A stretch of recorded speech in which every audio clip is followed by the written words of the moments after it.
Queridos, a aula de hoje, nós começamos hoje e terminamos só no que vem. O que vocês acham disso? Exato.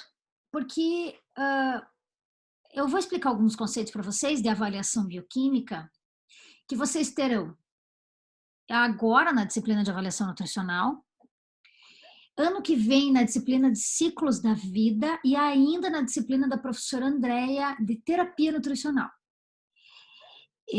Aqui a gente vai falar um pouco de população sadia e um pouco de população enferma, de população doente, mas daí ano que vem isso vai ser bem claro, bem definido. Ciclos da vida só trata de indivíduos sadios, terapia nutricional só de indivíduos doentes, indivíduos e populações, lógico, né? Só de pessoas doentes. A primeira questão que eu queria informar vocês, então assim, nós vamos falar de avaliação bioquímica de indivíduos e de populações e também vamos falar das necessidades dietéticas de indivíduos e populações. Como assim necessidades dietéticas? Quanto um adulto precisa, quantos miligramas de ferro um adulto precisa? Ai, sei lá, prof. Pois é, isso você não precisa saber de cor. Isso existe em tabelas, aonde a gente compara os índices de ferro de um organismo e vê quanto que o indivíduo precisa ter na corrente sanguínea.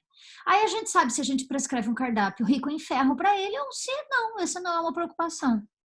E assim a gente tem a avaliação nutricional para todos os micronutrientes. E para também proteínas, gorduras e carboidratos, claro. Mas, então, o que eu quero que vocês comecem a ter um raciocínio é diante de especificidades de nutrientes, claro, mas lembre que uma pessoa não é um pedaço, então, esse é um indivíduo com um exame de magnésio ou de zinco que deu muito baixo. Muito bem, mas essa pessoa não é um exame de zinco baixo, essa pessoa é uma pessoa com uma dieta pobre, rica, adequada, tudo errado, não sei. É uma criança, é um indivíduo alcoolista, é um atleta, é uma pessoa muito carente que não tem condições de comer direito, é uma pessoa sem os dentes. Então, é um complexo muito grande você prescrever um cardápio adequado à necessidade daquele organismo que se destina. Então, vamos lembrar das leis de Pedro Escudeiro, por exemplo. Vocês já aprenderam as leis de Pedro Escudeiro em outras matérias. Mas também para corrigir imperfeições nutricionais, erros dietéticos, de, por exemplo, uma perda muito grande, um indivíduo com anemia, uma pessoa que teve um acidente e perdeu muito sangue. Não, é uma pessoa que tem fortes crises de enxaqueca e a gente pode ajudar do ponto de vista nutricional. Não, é uma pessoa com câncer, tem uma série de outras limitações nutricionais. Então, eu quero que a disciplina de avaliação nutricional seja a primeira a despertar em vocês, talvez a primeira, não sei, essa linha de raciocínio de comparar as necessidades nutricionais de pessoas e populações, e isso nós temos tabelas para saber, ninguém tem que saber nada disso de cor, e como avaliar bioquimicamente indivíduos e populações. Você não tem a sensação, eu lembro que eu pensava assim, e até hoje quando eu recebo um exame que eu não estou acostumada com aquele exame, eu também vou lá consultar, não pensa que não. Eu também fico insegura, dizendo, mas quanto mesmo que o indivíduo precisa ter de, por exemplo, selênio? Eu não lembro, se eu não ir lá olhar na tabela, eu não vou lembrar.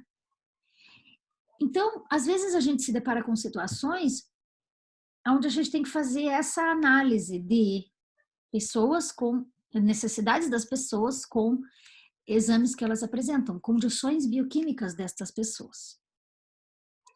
Para que a gente aprenda a ler sobre isso, existe um conjunto de tabelas chamada DRIS. Vamos lá, gente, vocês estão comigo? Vocês estão concentrados comigo? Que é muito engraçado a gente falar de um assunto que a gente considera muito sério e muito importante. Tão importante que eu vou falar disso de volta quando a gente se vê, nem que a gente se veja só em julho, não tem problema. Eu vou falar disso de volta porque eu sinto uma necessidade, mas eu também não tenho problema nenhum em falar nisso à distância, porque eu sei que quem quer vai fuçar, vai ler, vai atrás, vai usar esse tempo de forma produtiva.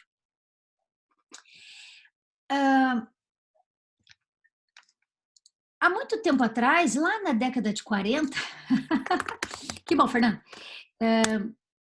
Há muito tempo atrás, lá na década de 40, o governo norte-americano e o governo canadense começaram a publicar tabelas de referências nutricionais, dizendo mais ou menos quanto que pessoas deveriam ingerir de determinados micronutrientes. E esse tipo de publicação só foi se atualizando, só foi melhorando. Os Estados Unidos começou um trabalho junto ao seu Ministério da Saúde da época, né? Não era Ministério da Saúde, mas era um conselho de profissionais da área de saúde, e o Canadá também. E a partir destas duas publicações extremamente antigas, as coisas foram se atualizando. A primeira publicação é de 1941. E ela é dos Estados Unidos. E nessa mesma época, o Canadá também começou a publicar materiais nesse sentido. Lá na década de 80, Estados Unidos e Canadá se juntaram e começaram a publicar os mesmos documentos que fossem diretrizes nutricionais que servissem tanto para a população americana quanto para a população canadense. Gente, eu vou mostrar um artigo, me permita... Não, daqui a pouco. Primeiro eu vou fazer uma linha mais clássica, mais clara de ensinar isso a vocês. Estas tabelas, elas foram trazendo informações para médicos e nutricionistas saberem quanto que crianças, quanto que adolescentes, adultos homens, adultos mulheres, gestantes, lactantes, idosos deveriam consumir dos mais diversos nutrientes lá da tabela periódica, de todos aqueles elementos presentes na alimentação humana. O objetivo destas tabelas era servir de meta, vamos lá, estão me acompanhando, servir de meta para uma boa nutrição e com um padrão de medida por meio do qual se poderia medir o progresso até o alcance da meta. Então, vamos lá, você pega um paciente bastante desnutrido, dá para dar tudo de uma vez, o nutriente para ele, para tentar recuperar o processo histórico-nutricional dele, o status nutricional dele? Não, não dá. Nós temos uma capacidade absortiva que vai até um limite. Então, se eu tenho um indivíduo com uma grave anemia, eu tenho que ir alimentando ele, mas de forma progressiva. Eu não posso, de uma vez só, tentar colocar um caminhão de ferro na dieta dele, porque não vai adiantar. Ele vai eliminar pelas fezes, mas não vai absorver tudo que eu preciso. E não vou, de uma hora para outra, corrigir um defeito nutricional, como, por exemplo, uma anemia. Não, eu tenho que fazer uma ingesta todos os dias aumentada, todos os dias uma dose mais elevada do que o indivíduo precisa, até corrigir, no médio prazo, o problema nutricional dele, né? Por exemplo, uma deficiência de cálcio. Mas quanto a mais eu dou por dia? Pois é, e é isso que a gente precisava saber, e é por isso que foram publicadas essas metas. Não, o indivíduo não tem uma deficiência nutricional, ele é um indivíduo sadio. Quanto que eu tenho que dar para ele se manter sadio? Para simplesmente a manutenção dos tecidos. Também temos como saber. Há nutrientes em que, se a gente comer em excesso, nós temos distúrbios nutricionais. Sim, nós também temos problemas pelas chamadas hipervitaminoses. Principalmente as vitaminas lipossolúveis, que são aquelas que somos capazes de armazenar no corpo, nós temos problemas de hipervitaminose e elas causam efeitos colaterais, dores de cabeça, manchas pelo corpo, coceira, causadas por excesso de vitamina. Então, isso acontece quando? Em geral, em excesso de vitamina A, excesso de ferro, tem uma doença chamada hipercromatose, é o excesso de ferro na dieta, excesso de ferro no organismo. Normalmente, indivíduos com hipercromatose, eles absorvem ferro demais por outros defeitos da formação das hemácias, sabe? Defeitos medulares e do baço. Aí, além de eu não poder dar muito ferro para esse paciente consumir, eu tenho que dar menos, ainda tem indivíduos que retiram sangue, como se fossem doadores de sangue, fazem sucessivas transfusões de sangue para se livrar de um pouco de ferro que, sim, esses indivíduos têm em grande quantidade. Então, essa doença, por exemplo, a hipercromatose, é uma doença de quem tem excesso de ferro no corpo. E não é nada agradável ter essa doença, tem vários efeitos colaterais. Mas o tratamento é pro resto da vida. Normalmente é um indivíduo que passa a vida tratando.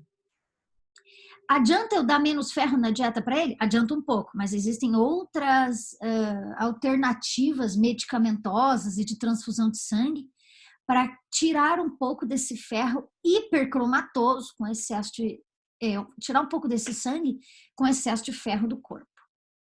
As primeiras tabelas lá de 1941, você está vendo aí no slide 3, chamavam-se RDAs, que a gente chama em português de índices dietéticos recomendados. Índices dietéticos recomendados. Qual que era o objetivo? Esse que eu falei aí há um minuto atrás. Servir de meta para uma boa nutrição. Estou falando de alguém doente aqui? Não, o indivíduo está sadio e eu quero continuar com ele sadio. É um padrão de medida pelo meio do qual podemos medir o progresso. À medida que fomos evoluindo enquanto ciência, utilizamos estas tabelas para os mais diferentes fins. Queridos, vamos pensar do ponto de vista profissional. Você vai usar essa tabela de índices, de números, para planejar cardápios para indivíduos, mas vai também utilizar para planejar cardápios para populações. Certo? Certo. Por exemplo, digamos que você trabalha numa cozinha e lá tem trabalhadores, homens e mulheres adultos, todos eles entre 18 e 59 anos ou 60 anos. Você pode sim se basear por essas tabelas para ofertar para o teu público-alvo um cardápio condizente com a faixa etária em que eles estão, ofertando uma medida média, uma quantidade média dos nutrientes necessários, mais importantes da dieta humana, para ter certeza que pelo menos em uma refeição, que é aquela que ele vai comer ali no teu estabelecimento, no local onde você trabalha, ele vai ter garantido o aporte de micronutrientes das necessidades diárias. E não é só porque você quer fazer isso, mas porque a legislação também exige isso. As empresas que participam de programas de subsídio de alimentação para os seus trabalhadores, elas são obrigadas a ofertar no cardápio índices de proteínas, de calorias, de vitamina A e ferro em quantidades especificadas pelo programa. O programa que eu estou falando, que é o Programa de Alimentação do Trabalhador, o PAT, quem foi meu aluno no passado de saúde coletiva, lembra que eu toquei nesse assunto? As empresas que são beneficiadas por esse programa, que é do Ministério do Trabalho, ele não é da Saúde, e agora ele é do Ministério da Economia. As empresas que são beneficiárias desse programa, elas são obrigadas para continuar recebendo o incentivo financeiro, o incentivo fiscal, que é um bom incentivo, elas devem cumprir os requisitos técnicos de fornecimento de calorias, de proteínas para os seus trabalhadores. Mas, prof, como é que eu vou ter certeza que ele vai servir? Porque é um buffet. Como é que eu vou ter certeza que ele vai servir aqueles alimentos para garantir as necessidades diárias dele que eu previ, que eu planejei? De fato, nós não temos certeza se num buffet de uma grande empresa, por exemplo, como a Bosch, a Volvo, a Volkswagen, a Renault, que todos eles são participantes do programa do PAT. Tem nutricionistas que fazem cardápios lá e que, sim, seguem estas regras que, por exemplo, eu estou citando. Como é que você sabe se ele vai servir a opção proteica ou se ele não vai servir a opção proteica e, portanto, o cardápio dele vai ficar deficiente? De fato, você não manda no que ele vai servir, mas você deve ofertar, você deve garantir ao trabalhador. Se a opção dele, por exemplo, for pelo vegetarianismo e como vegetariano ele não cumprirá todas as etapas do buffet que você propôs no cardápio, aí de fato é uma escolha particular, mas você enquanto profissional, enquanto assina esse cardápio desse estabelecimento, você vai garantir a oferta de calorias e proteínas previstas em lei. Há algumas variações da lei, quem conhece a lei ou está com ela aí perto, me corrija se eu estiver errado, mas é algo em torno de 1.400 quilocalorias o cardápio do almoço e 6 gramas de proteína por quilo de peso. Não, 6 gramas de proteína total. 6 gramas de proteína. Isso quer dizer, eu tenho que ter certeza que o meu cliente, o meu comensal, vai ingerir aquela quantidade de proteína e vai ingerir aquela média de caloria no prato. Nós estamos falando de trabalhadores braçais, pessoas que trabalham no pesado. Eu tenho que ofertar um cardápio bem calórico, né, com um percentual calórico alto. Prof, 1.400 quilocalorias é muita caloria. É o que eventualmente uma mulher tem que comer no dia todo. De fato, mas para essa modalidade de trabalho, a nossa oferta calórica do cardápio tem que ser realmente alta mesmo. E claro, um trabalhador braçal tem que comer algo em torno aí de 3.500 quilocalorias por dia. Então, ofertar 1.400 na principal refeição do dia não é um fim do mundo. Eu, quando eu estou bem animada, eu acho que eu como um almoço de 1.400 quilocalorias assim, facinho, sabe? Não faço muito esforço. Quem, de fato, trabalha no pesado, faz muita atividade física, come realmente isso numa única refeição. Então, queridos, eu quero deixar claro a vocês que essas tabelas de recomendação dietética, elas são utilizadas para fazer cardápios individuais e para fazer cardápios para coletividades. Você vai fazer esse tipo de cardápio para todos os pacientes que você atender, se você trabalhar na clínica? Não, você não vai. Não é todo paciente onde você precisa fazer uma readequação tão minuciosa da dieta. Mas para os que você precisar fazer, você vai fazer as contas bonitinho. Digamos que chega até você um paciente com alguns problemas nutricionais, como, por exemplo, deficiências neurológicas. Poxa, deficiências neurológicas você já sabe que nutrientes deve pesquisar. Você sabe que nutrientes são diretamente relacionados às questões de transmissão de sinal nervoso. Você já sabe que você tem que pesquisar complexo B na vida desse indivíduo. Você já sabe que micronutrientes como cromo, selênio, magnésio e zinco são necessários em boas quantidades na dieta dele. E se estes exames estiverem ruins, são causas do agravamento da doença neurológica desse paciente. Então, a universidade nos instrumentaliza para esse conhecimento técnico. Nem que depois você põe as informações num software e um software de computador faça esse cardápio para você com 1.400 quilocalorias. De fato, a gente nunca vai ser substituído por máquina, mesmo que a gente tenha softwares incríveis que façam cardápio por nós, porque a gente tem que inserir informações bastante técnicas sobre patologias, estados de ciclos humanos, idoso, gestante, lactante, está se recuperando de uma cirurgia, são condições técnicas que fazem você alterar o cardápio que você vai servir para alguém. Você vai utilizar, então, estas informações para avaliar a dieta que o cara está te contando que faz e para planejar a dieta que você vai fazer para ele.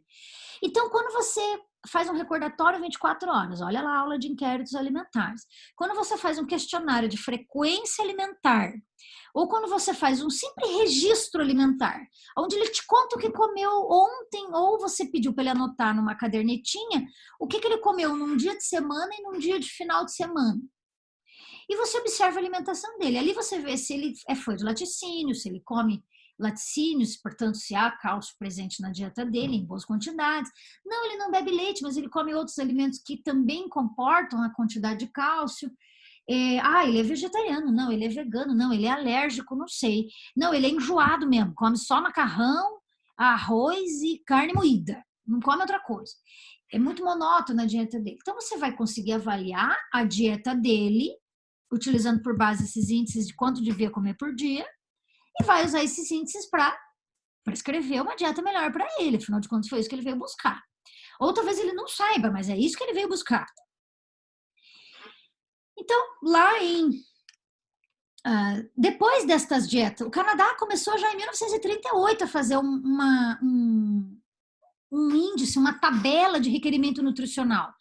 Os Estados Unidos em 41, o Canadá em 38, e eles se juntaram ao longo dos anos e começaram a fazer publicações coletivas, né, que reúnem os esforços técnicos dos dois países. Olha lá do que são compostas estas tabelas que chamamos de DRIS. Vamos lá, galera, a sigla é em inglês, Dietary Reference Intakes. Por isso que eu voltei para o slide 1 aqui. Slide 2. O nome do conjunto dessas tabelas é DRIS. É um conjunto de 4 tabelas. São 4 valores de referência de ingestão de nutrientes. Que tabelas são essas? Eu vou mostrar para vocês.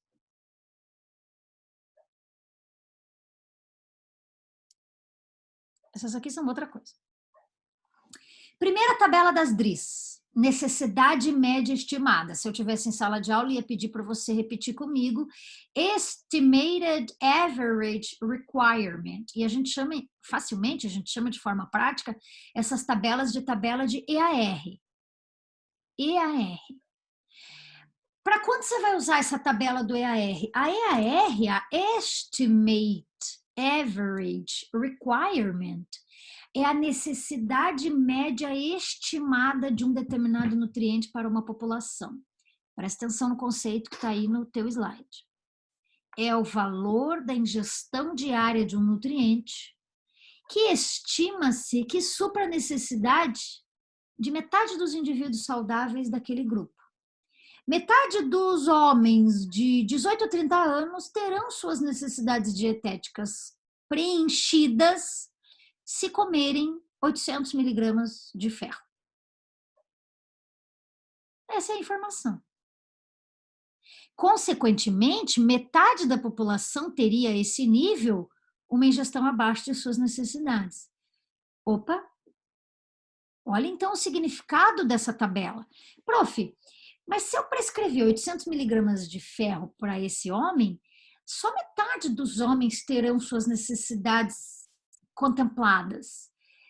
E se esse paciente que eu estou atendendo não fizer parte dessa metade, ele for a outra metade, de fato, você vai utilizar essa tabela para avaliar o que ele come, não necessariamente para prescrever o que você prescreverá para ele. Então, essa primeira tabela, EAR, ela serve, se você não quiser arriscar de fazer hipervitaminose no paciente, você pode usar ela para prescrever a tua dieta. Mas por aqui eu te digo que esta tabela é muito utilizada para avaliar o que o cara come ao longo do dia. Se o que ele come está suprindo as necessidades dele para aquele X nutriente. Prof, mas como é que eu vou saber? Eu não vou saber, como é que eu vou saber para tudo que ele come, de todos os nutrientes? Você não precisa saber de todos. Pela história que ele te trouxer, você vai valorizar alguns em detrimento dos demais. Se ele disser para você, por exemplo, que ele tem um tumor de tireoide, ou que ele não tem a tireoide funcionante, a tireoide dele tem sérios problemas, ele toma vários remédios para tireoide. Opa, nutriente que influencia o funcionamento da tireoide é o iodo. Eu quero saber quanto iodo ele come. Se ele estiver com a ingesta baixa em iodo, a tireoide dele está extremamente letárgica. A tireoide dele está com problemas. Não, eu quero saber quanto iodo esse cara come. Eu vou perguntar para ele o que ele come, de qualquer forma. Questionário de frequência alimentar, registro 24 horas, registro semanal, sei lá como é que você vai perguntar. Existem muitos inquéritos alimentares para você usar. Daí, se ele te contar os alimentos, você vai verificar quais alimentos que fazem parte da dieta dele são ricos em iodo. E você, por exemplo, vai descobrir que são alimentos de origem marinha. Alimentos de origem marinha e somente alimentos de origem marinha são ricos em iodo. Praticamente não há iodo em alimentos que não sejam frutos do mar, como mariscos, mexilhões, camarões e peixe. E daí, prof, se não tiver esses alimentos na dieta dele, nós precisamos dar iodo para ele. Nós precisamos prescrever peixe na dieta dele.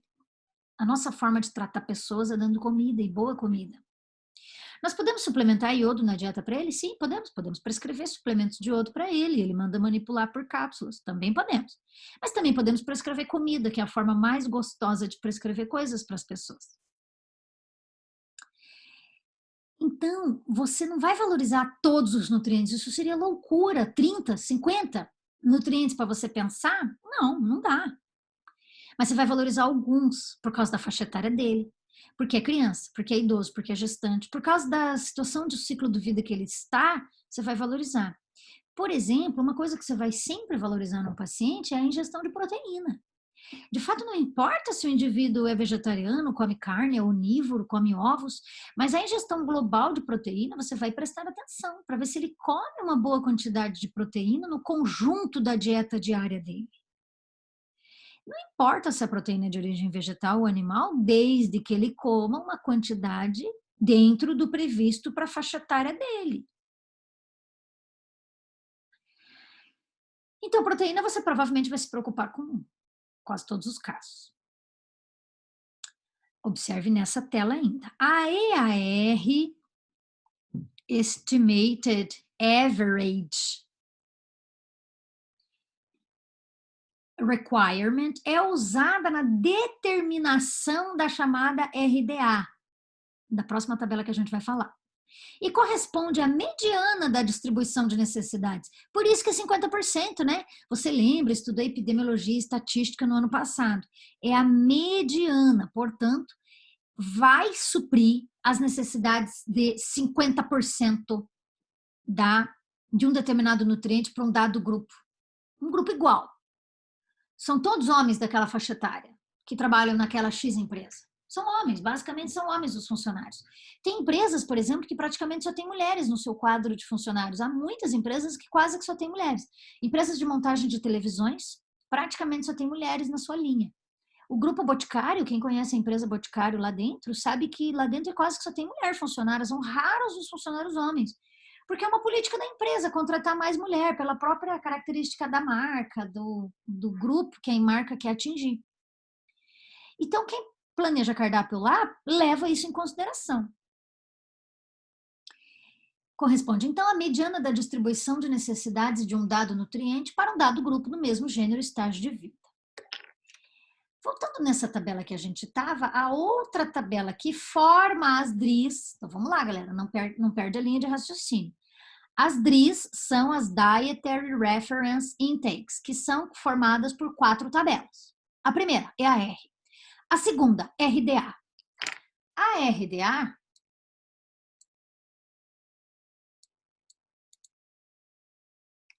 é o nível de ingestão dietética diária para atender as necessidades de um nutriente para praticamente todo mundo. Opa, prof, praticamente todo mundo é essa que eu vou usar. Por que eu vou usar a EAR? Se existe a RDA, essa tabela, que me dá as quantidades necessárias para atender todo mundo. Você pode ter razão. A RDA é o valor para ser usado como meta de ingestão dietética para indivíduos saudáveis. Ela não deve ser usada para avaliar as dietas que os indivíduos trazem. Ou ela não deve ser usada para planejar dietas para grupos. A RDA, você planeja dietas para indivíduos. Quem está anotando aí, anota, galera. As DRIs são compostas por 4 tabelas. A EAR, você avalia a ingesta do indivíduo. E também planeja cardápios para coletividades, utilizando esses números previstos na EAR. A RDA, você também planeja dietas, mas para indivíduos somente, não para grupos. E não utiliza ela para avaliar a dieta que o cara está te contando, para avaliar o cardápio que ele está te contando que faz em casa. A terceira tabela que compõe as DRIs, ela chama-se AI, Adequate Intake, ou em português, ingestão adequada. O que é a ingestão adequada? A ingestão adequada é utilizada quando não há dados suficientes para determinar uma RDA.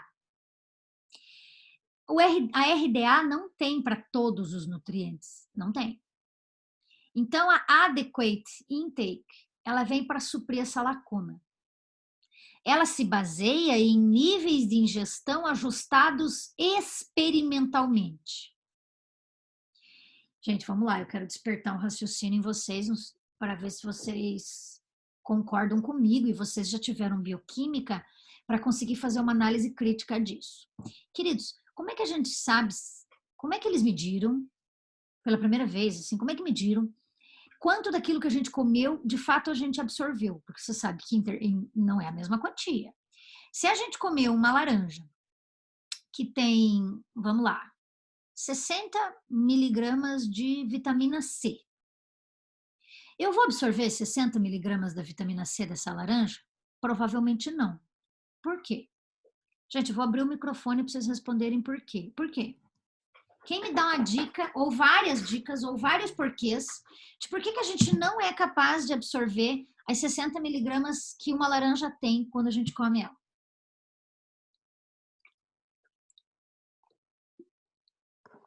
Vamos lá, comigo. Por que a gente não absorve as 60 miligramas de vitamina C que uma laranja tem? Quais são as razões?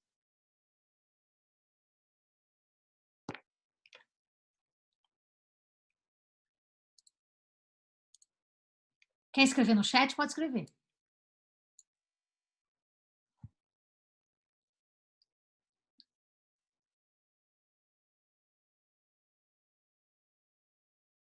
Pode falar também se quiser, eu tô esperando.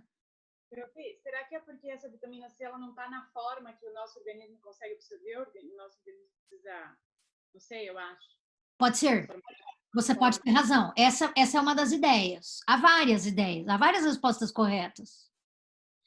Então vamos lá, galera. Vocês já estudaram bioquímica. Vamos puxar as ideias antigas. Nós comemos uma laranja que tem 60 miligramas de vitamina C. Não, eu não vou absorver 60 miligramas. Por quê? Porque a laranja é um alimento extremamente fibroso. E por ter fibras, as fibras atrapalham a minha capacidade absortiva. Essa informação de que as fibras atrapalham a capacidade absortiva, essa é uma informação boa e ruim ao mesmo tempo, concorda? Concorda que é muito boa a ideia das fibras atrapalharem a absorção? Sim, porque se eu como um alimento rico em gordura, mas eu também como uma saladinha junto, cheia de fibras, eu evito que o meu organismo absorva tanta gordura daquela carne de churrasco que eu comi, porque eu comi um caminhão de salada de alface junto. As fibras insolúveis, ricas em celulose, elas engaiolam o bolo alimentar e impedem a total absorção daquilo que eu comi na dieta. E me ajudam a empurrar o trânsito intestinal, empurrar para as fezes e jogar fora boa parte daquilo que eu comi, de bom e de ruim. Então, quando eu como um churrasco e como salada junto, eu não vou absorver toda a gordura de um churrasco porque eu comi a salada junto. Eu estou possibilitando que as fibras impeçam a absorção da gordura que eu comi. Por isso que eu recomendo, quando for comer churrasco, come a salada junto. Já que não vai deixar de comer cupim, carne assada, costela, que coma a salada junto. Para você sentir o prazer da boa refeição, são alimentos muito saborosos, mas nem tudo aquilo vai ser absorvido de fato, as fibras não vão deixar. Mas também tem um ponto negativo. Se eu comer uma laranja que é cheia de fibras por causa do bagaço, também não vai deixar absorver toda a vitamina C. Essa é uma das razões, a presença de fibras no bolo alimentar. Quanto mais fibras o indivíduo come, mais ele empurra para o bolo fecal e não absorve tudo que tem na dieta. Por isso que quando a gente quer dar uma dieta para ganho de peso para um bebezinho, a gente não dá fibras para ele. Porque eu não quero que ele jogue fora no bolo fecal muito nutriente. Eu quero que ele absorva tudo e mais um pouco, porque eu quero que ele engorde.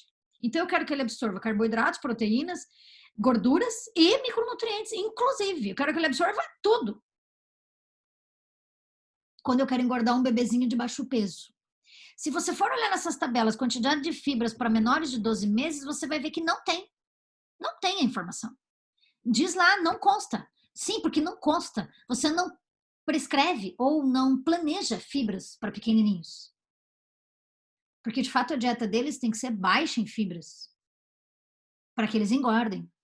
Depois de passar uma zona de segurança, aí você pode pensar em fibras para bebês. Até porque bebês também podem ter obstipação e intestino solto demais, diarreias, claro. Mas você pensa nisso depois. Menor de 12 meses, você quer fazer ganhar peso. Esse tem que ser o seu objetivo principal.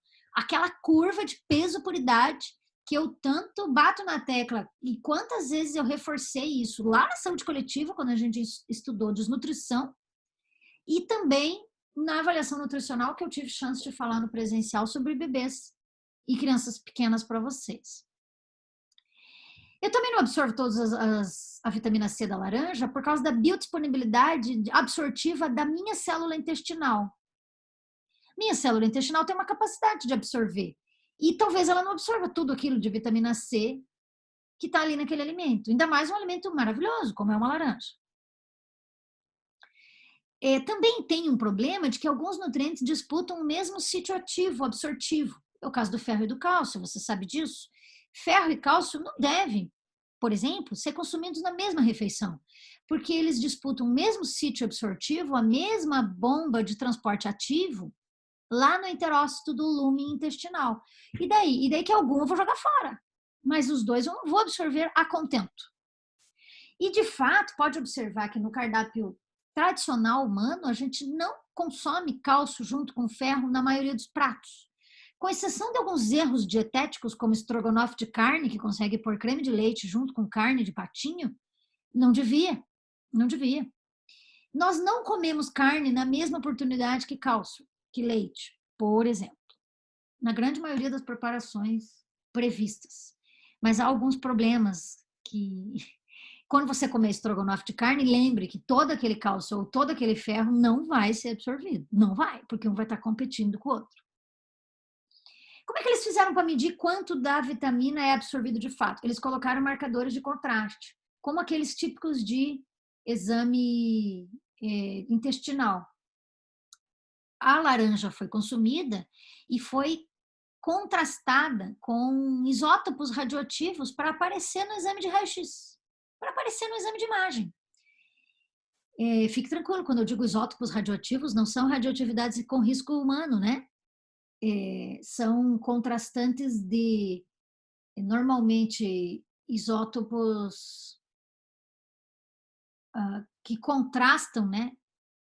Esqueço o nome do elemento que é adicionado, lítio, que contrastam com o raio-x. E daí a gente sabe quantos átomos, quantas moléculas de vitamina C fixaram na mucosa intestinal e, portanto, vão ser daí transportados para o fígado, pelo sistema porta, e quantas foram eliminadas nas fezes. E daí a gente consegue saber, por resto ingesta, literalmente resto ingesta. Daquelas 60 miligramas de vitamina C que tinha naquela laranja, 26 miligramas foi absorvida, 34 foi embora pelas fezes. Pronto, já sei a resposta de quanto foi absorvido de vitamina C. Então, quando o indivíduo te contar o que come, você vai sabendo que tipo de alimentos faz parte da vida dele e quantos você precisa investir. A tabela do AI, a ingestão adequada, é utilizada quando não temos dados suficientes na EAR e não temos outra tabela para nos basearmos.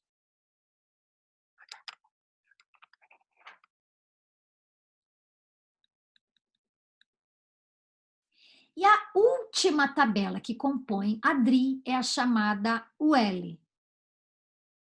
Tolerable Upper Intake Level. É o limite superior tolerável de ingestão. O que essa tabela tem de especial?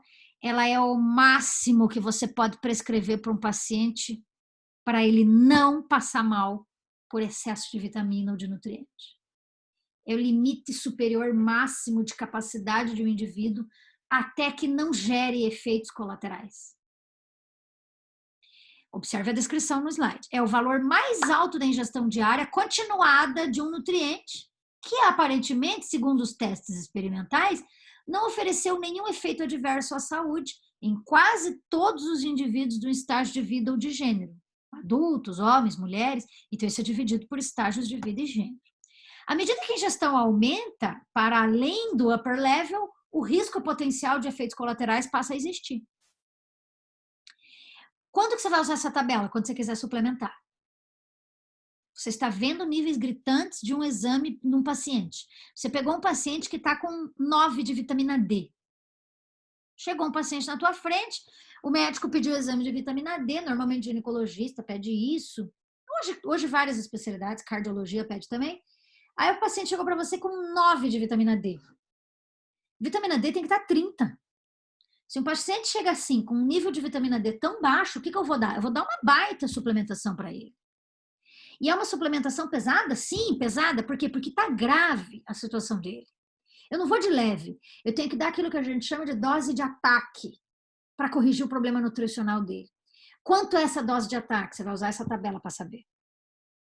Um paciente que chega para mim com 9 de vitamina D, eu dou 50 mil unidades internacionais de vitamina D para ele. Por 4 semanas. Pelo menos 4 semanas. Depois eu baixo a dosagem, porque eu já dei a dose de ataque.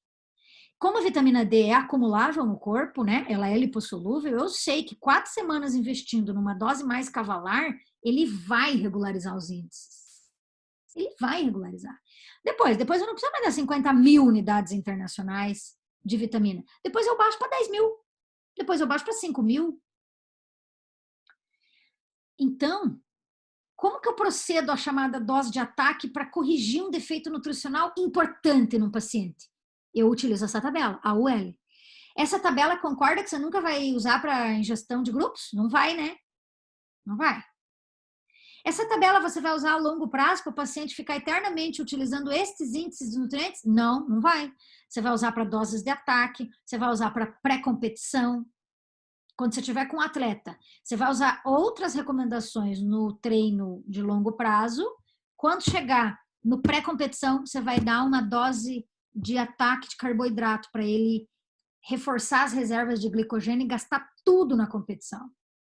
Vamos imaginar uma competição de curtíssima duração, como os 200 metros livre ou a natação, que são esportes que o indivíduo fica 1 minuto competindo e acabou.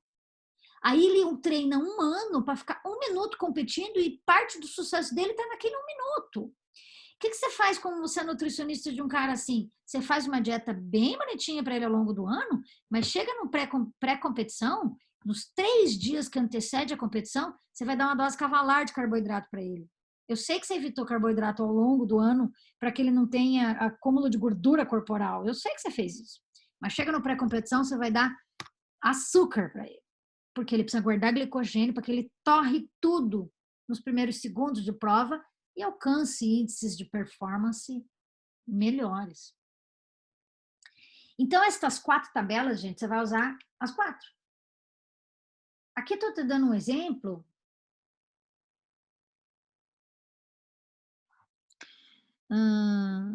Cadê? Não era esse exemplo que eu queria dar. Pode ser. Pode ser. Aqui eu estou te dando um exemplo de vitaminas. Você está vendo aí nessa... Está pequenininho, mas chega perto do teu computador. Quanto que a gente recomenda para crianças, para adultos, meninos, homens, mulheres, gestantes e lactantes? Das principais vitaminas, observe a primeira coluna, vitamina A, vitamina C, D, E. Observe que essa vitamina D aí, gente, está em microgramas por decilitro, tá? Então, quando você for ver mulheres, por exemplo, dá 45, olha, vitamina D, que é um exemplo que eu tô dando, né? Mulheres adultas, tá ali marcado 15 miligramas por decilitro, tá, né? 15 miligramas por decilitro de vitamina D. Aí você tem que fazer a conversão para unidades internacionais, que é para você conseguir transformar isso em algo manipulável, sabe? Para aviar na farmácia de manipulação. Mas as necessidades diárias de vitamina D para uma mulher adulta é 15 microgramas por decilitro. A conversão para unidades internacionais eu tenho que me lembrar, mas acho até que está escrito aqui embaixo.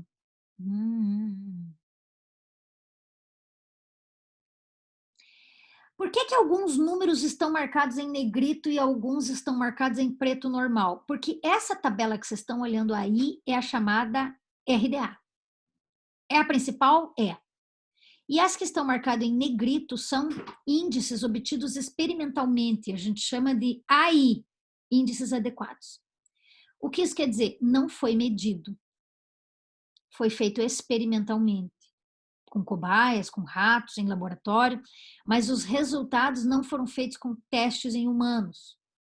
A RDA ela é baseada em testes com humanos. Muitas pessoas fizeram parte de testes ao longo dos últimos 70 anos, para que a gente obtivesse dados extremamente apurados, hoje, no século XXI. Também gostaria de citar que esses resultados foram feitos para que contemplasse as principais raças humanas que vivem no Ocidente. Então, ela é adequada para brancos, para caucasianos, mas também para negros, mas também para pardos, também para aborígenes, afrodescendentes, entende? Para todos os tipos de raças humanas que convivem no Ocidente, orientais, da mesma forma. Então, não tenha medo de utilizar esses índices, independente do tipo de indivíduo que aparecer na sua frente no consultório, no hospital, onde você estiver.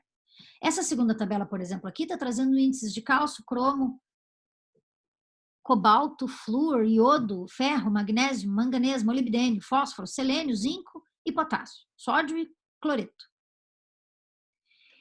Você vai precisar pensar em todos eles ao prescrever cardápios? Não, não vai. Mas se você precisar de algum desses, está aí disponível nessa tabela. Aqui, por exemplo, um exemplo de tolerable upper intake levels para vitaminas. Olha que legal. Observe que alguns índices para bebês, eu não sei a dose máxima tolerável, eu não sei. Então ainda eu não vou usar essa tabela para isso, eu não vou correr esse risco. Eu não vou dar tanta quantidade de vitamina para grupos onde eu não tenho ainda previsto o tolerable upper intake level. Eu ainda não tenho analisado com humanos níveis máximos toleráveis antes de se produzir efeitos colaterais. Mas para muitos nutrientes eu tenho. Grande exemplo ali, vitamina A. Para quem está acompanhando a tabela, pode ir lá no Mulheres, vitamina A de 19 a 30 anos. São 3 microgramas por decilitro. 3 microgramas de vitamina A. É a chamada upper level. O que eu prescrevo? Prescrevo menos que isso, né? Mas o indivíduo está com uma hipovitaminose A braba, o indivíduo tem, os dentes estão amolecidos, a matriz óssea está prejudicada, eu tenho problemas de crescimento nessa menina adolescente, por exemplo. Vamos imaginar um caso de garota adolescente, lá, de 9 a 13 anos. Bom, então vamos caprichar, vamos dar índices próximos ao máximo tolerável para garantir a reposição adequada de vitamina A para esta garota. Isso é um pouco mais para frente essa aula, ela é longa, mas eu quero falar algumas informações para vocês. Queridos, além das prescrições, das previsões de nutrientes e de macro e micronutrientes, estas tabelas também trazem a quantidade recomendada de energia. E eu já conversei sobre isso com vocês lá nas primeiras aulas juntos dessa disciplina, explicando para vocês que há várias formas de eu saber quanta energia o indivíduo precisa. A mais famosa fórmula que a gente inclusive fez as continhas em sala foi lá do Harris-Benedict. Mas lembre que Harris-Benedict é uma fórmula utilizada para pacientes acamados. Quando Harris e Benedict fizeram essa fórmula, eles fizeram a partir de pacientes hospitalizados. Então, ela é comprovada para quem está num leito de hospital, para esse tipo de amostra. Essa tabela que você está vendo aí na frente, ela se chama quantidade de energia recomendada para adultos. Estimated Energy Requirement para adultos acima de 19 anos. E aí você tem o cálculo para homem, no slide seguinte aí o cálculo para mulher, onde você também contabiliza o FAF, né, o índice de atividade física, se o indivíduo for sedentário, pouco sedentário, ativo, pouco ativo, ativo, muito ativo. Observe as atividades previstas no FAF, né, no índice ou no nível, no NAF, índice de atividade física. Então, sedentário lá de 1 a 1,4, trabalho doméstico, esforço leve, atividades do cotidiano, passa um bom tempo sentado. Pouco ativo, caminhadas, mais as atividades que o sedentário realiza. Não, o cara é ativo, ele faz ginástica, ou ele faz corrida, ou ele nada, ele joga tênis, e ainda faz as atividades do sedentário. Não, o indivíduo é muito ativo, ele faz triatlon, ele faz bike, quando pedala 120 quilômetros. É um cara muito ativo e ainda executa as atividades do sedentário. E aí você pode calcular também a energia a partir desta fórmula que é a do EER. Então você não avalia só a necessidade de proteína, de carboidrato, de gordura, de micro e macronutrientes, mas também as necessidades energéticas aí. Queridos, eu não quero continuar, é muita informação para um dia só. Eu vou voltar no slide, que é o que fala, resumidamente, das 4 tabelas que compõem as DRIs, que é esse aqui. Eu tenho um estudo para mostrar para vocês, me permita abrir um arquivo, deixa eu ver se eu consigo. Esse aqui, será? Não. Vocês estão conseguindo ver minha tela ou agora que eu tirei vocês não veem mais nada?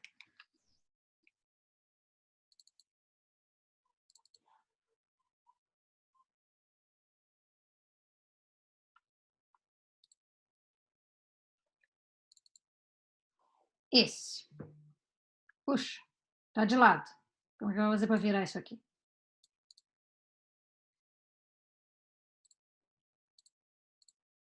Virei. Queridos, vou dar um exemplo para vocês. Vocês estão conseguindo ver a tela ou não? Não, né? Sim. Sim. Vocês estão vendo. Aqui está um estudo que fala das DRIs. Quero mostrar uma página só.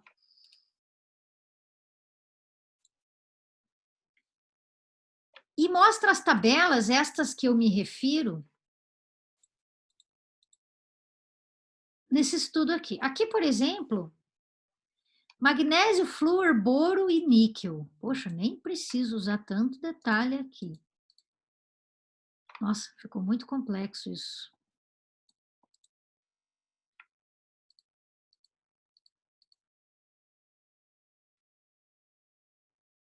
Vamos lá falar de um nutriente diferente, o zinco.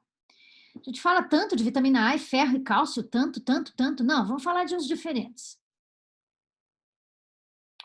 Zinco e selênio que estão nessa tela. Quem está vendo a tela. Quanto que a gente precisa de selênio para viver todo dia? Olha lá, homens de 19 a 30 anos. Precisa de, segundo a tabela DAR, vou pôr o mouse aqui para você ver, tá vendo aqui? Segundo a tabela da EAR, que é a Estimated Average Requirement. Um homem de 19 a 30 anos precisa de 45 microgramas de selênio. Mas segundo a RDA, que é a minha Recommended Dietary Average, que cobre 97 a 98% das necessidades dietéticas da população, eu devo prescrever 55 microgramas de selênio para esse indivíduo, para esse homem. Estou falando de homem adulto ali, tá vendo? Homem adulto. Como é que eu faço para conseguir esses 55 microgramas de selênio? É só ele comer 2 castanhas do Pará que ele já consumiu, é 55 microgramas de selênio dele. Mas pode ser de outras castanhas também, que a do Pará é a melhor delas, mas pode ser de outras. Podia ser até amendoim, ou outras castanhinhas secas, outras sementinhas. Prof, mas eu não consigo imaginar em que situação da minha vida eu vou usar isso aqui. Você vai usar. Você vai usar. Principalmente se você trabalhar com pacientes mais graves, né? Claro que se você trabalhar com idosos, sadios, você vai ter outras preocupações.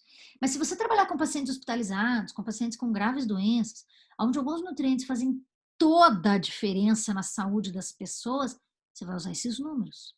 Observe que nessa folha você consegue ver os índices para upper level, né? O máximo que a gente pode comer de um determinado nutriente. Está aqui nessa primeira coluna que eu estou passando o mouse aqui. Você também vê a EAR, que é aquela média recomendada, que cobre 50% da população daquele ciclo humano, daquela faixa etária e sexo. E você tem a RDA ou AI. As únicas informações que é AI, que foram obtidas experimentalmente, são para esses bebês aqui até 12 meses, que não foi feito testes com humanos. Foi feito testes experimentais e colocados aí para completar a RDA. Observe para manganês, observe para zinco. Também com bebezinhos, nós não temos RDA para zinco, nós usamos a AI, ingestão adequada, obtida experimentalmente em laboratório para chegar nesse número de segurança para a gente trabalhar na nossa vida prática.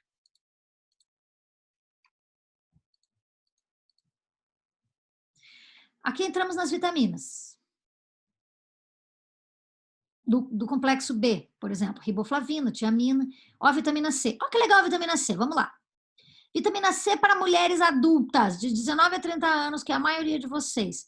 Quanta vitamina C tem que comer? 75 miligramas por dia.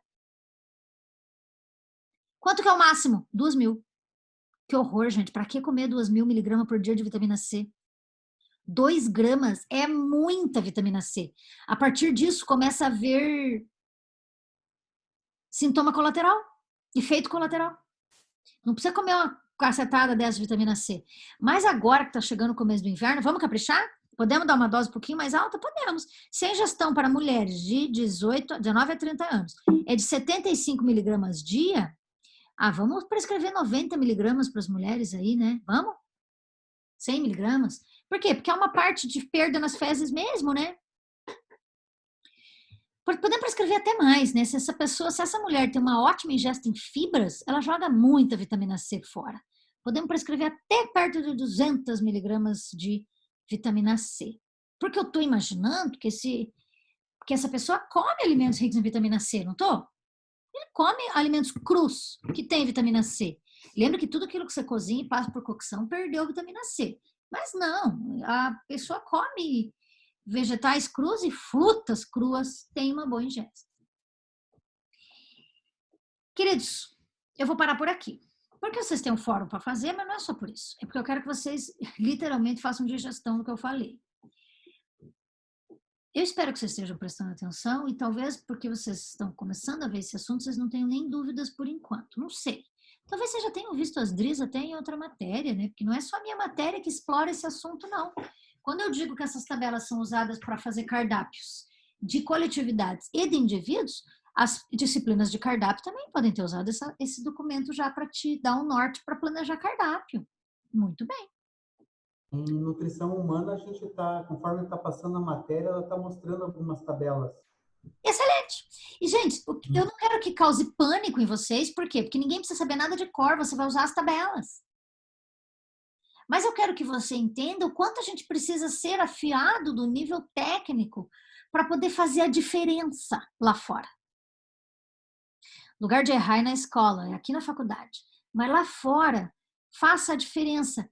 Né? Não tenha preguiça de planejar cardápios bem bonitinhos para fazer a diferença na saúde das pessoas, para que as pessoas de fato acreditem que dá para comer as curas de suas próprias doenças. Que dá para ingerir saúde sem gastar em remédio, entende? Então, usem dessas tabelas para prevenir, usem dessas tabelas para curar, e vocês vão ter terapia nutricional no que vem. Mas também não fiquem pensando, meu Deus, eu não me sinto capaz de trabalhar com isso aqui. Mas não tenha a menor dúvida que você é capaz de trabalhar com isso aqui. Mas também não é para todos os pacientes que eu me preocupo com todo esse detalhamento, não, porque não se aplica a todos os casos. Alguns, você faz uma análise bem mais superficial e uma prescrição bem mais superficial na mudança da rotina alimentar do indivíduo. E não tem problema. Dúvidas? Vamos lá. Não deu tempo de ter. Esse artigo que eu acabei de abrir, eu passo para vocês ele por e-mail. Na verdade, essa aula que a gente estava estudando, nós vamos continuar nela, na próxima, né, na semana que vem, porque